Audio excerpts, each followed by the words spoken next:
Hello everyone. Type 1 if you can hear me. This is the first time I've gone live on a mobile phone. So, where's the chat here?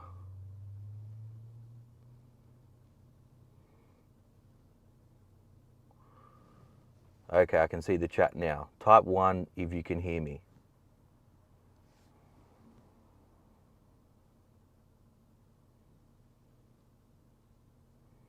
Just trying to check the settings here. Because again, this is the first time me ever going live on a mobile, and I just got the new mic. Okay, you can hear me. All right, awesome. Also, too, because it's on mobile, the chat's a bit delayed compared to when I'm normally in the studio. All right, so now I can see you guys chat. Okay, this is actually pretty good. I think I might do more lives from the mobile in future. So just wait for people to tune in. How was everybody's day in the US and in Australia? Still early days. It's just 11 o'clock. Well, you haven't missed anything. We're just getting into the show, just waiting for you guys to tune in. Again, this is my first time doing live from mobile. So that way, if there's any breaking news anywhere, it doesn't matter what the location, I'll be able to get the news to you guys within seconds. I'll just be able to hit that go live button and get that breaking news to you out before anyone, so you'll be able to hear it here first. All right, people are tuning in. Hello, everyone. Hello, Chicago, Croatia. Awesome. A fair few Aussies in the chat. Shalom. Kansas. Yeah, I'll be doing some Aussie market updates soon. South Carolina, New Zealand, Texas.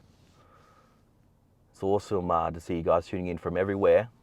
And I love doing the lives where you guys can chat to each other, build that sense of community, and speak to like-minded individuals, because sometimes you may think you're the only person that has your viewpoints on the world, but no, there's a lot more people like you out there.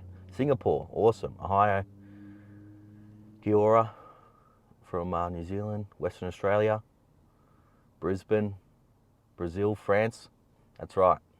Sunny Coast, Germany, Belgium, geez, Cuba, Indiana, Washington, D.C., awesome, Canada, New Jersey, Ballarat, England. All right, we're pretty much covered everything, nearly covered every continent there. Frankston, Franger. Okay, give it 30 more seconds, and then we're going to get into today's live. What we're going to talk about today, the unthinkable just happened, and this is really getting the central banks worried. It's getting the markets worried. The markets in the US and in Australia right now, the Australian markets are open right now, are very, very worried about this, because they were all hoping on this one thing happening, which isn't going to happen anymore.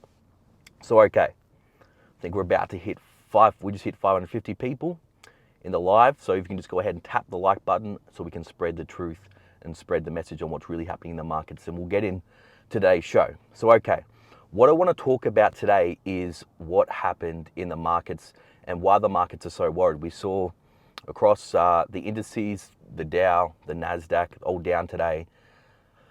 We see crypto, gold and silver, they're struggling as well. And you're probably wondering, why is this happening?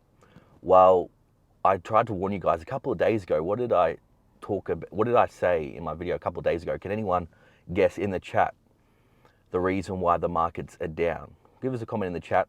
Let me know why you guys think the markets are down. But if you watched my video from a couple of days ago, you'll know why the markets and the central banks are very, very worried right now. Okay? So the reason why is because oil is surging again. Brent crude just hit $90 per barrel. Yep, the ministry said it first, oil, that's right. And the reason why it is going up is because Saudi Arabia extended their production cut of 1 million barrels per day. So there's going to be less and less supply coming onto the market. Now, also, at the same time of that, the US is refilling their strategic petroleum reserves. So at the same time, they're slowing production, and the US has to refill their reserves because the US is starting to get more and more enemies, should I say, with with China, with Russia, and the last thing they would want is for a global conflict to break out, and they've got no oil. Okay, that would pretty much be the worst case scenario. Now, the reason why the markets don't like this is because we've had a few Federal Reserve commentators come out and speak recently, and now with them seeing the price of oil going up and the price of gas in the US, the price of petrol here in Australia. Let's see if, I don't know, can't really see a petrol station here, but I'm close to a petrol station, or a servo, like what we like to call it here in Australia. Petrol and gas prices is surging again, and that's an input cost for all businesses, okay? If you order things online, they have to, send it around in a truck. They have to send it in a truck. The truck has more expenses with higher gas prices, petrol prices, everything goes up. I think I've seen high as $2.20 for petrol here in Australia. And also, what I read over the articles is around $4 a gallon on average around the US, and of course in California, you guys are just paying through the roof around $5.50 per gallon. So that's why the markets are so worried right now, because we're seeing a reignition of inflation, and this is also making the dollar go up. Now, whenever the dollar goes up, that's bearish for gold, silver, and Bitcoin in the short term, but we all know in the long term they're going to inflate or die, because the whole monetary system relies on more and more debt being created in the system.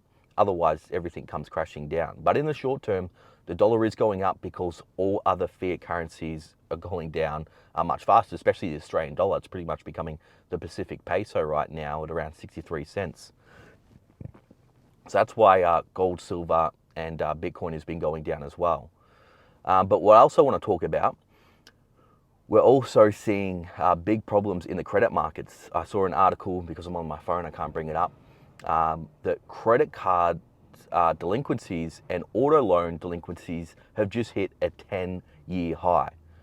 So that tells you inflation is absolutely crushing the consumer. There's been all these reports, very mixed messages, saying the consumer is strong, then there'll be a consumer sentiment survey put out the next month, then they'll say the consumer is struggling. I think the consumer is not strong. We may have, an odd month here or there where it does well, but that's only because everything's getting more expensive, not that people are buying more. So credit card delinquencies 10-year high, and auto loan delinquencies at 10-year high. At the same time, credit conditions are almost at their tightest they are since 2007, 2008. Now again, what did I say before? The whole economy relies on more and more debt being created in the system. So if they're not creating new loans and people are defaulting on those loans, well then that's money being destroyed, or there's not more money going to the monetary system. We can see that with the money supply as well. The M2 money supply is tumbling at its fastest rate it has in decades, okay? So this is why the markets are so worried right now. Thanks for that super chat, $5 super chat. The economy feels like really teethy at the moment. Yes, it is. The markets are worried that what happens if we get stagflation, where the unemployment rate ticks up but inflation doesn't fall? That is the worst case, the unthinkable situation for central banks. We're already seeing in the US the unemployment rate tick up to 3.8%, same here in Australia as well. And inflation has been falling, but remember, with oil surging again, we could see an uptick in inflation again, and we could have a 1970s, 1980s style crash again when unemployment rate surges and inflation surges again, and the central banks have to lift interest rates up to unthinkable levels in order to bring inflation back down again. Now, also the reason why the stock market's been so up and down, very volatile, is because if there's a shallow recession and the Federal Reserve cuts interest rates and prints money like crazy, that will be good for the stock market. But if we have a deep recession or a depression and companies' earnings fall, because remember, it's really companies' earnings and their revenue that supports the stock market.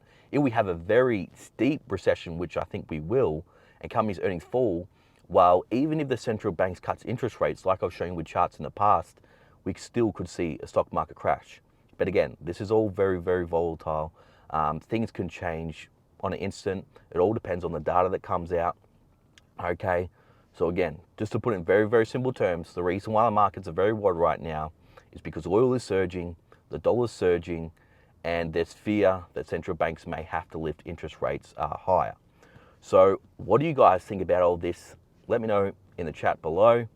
I'll look at a few super chats before we sign out, but that's the message why the market's so well right now. And I've got some more in-depth reports to do for you later today. So thanks for watching, everyone, and I'll see you all in the next video.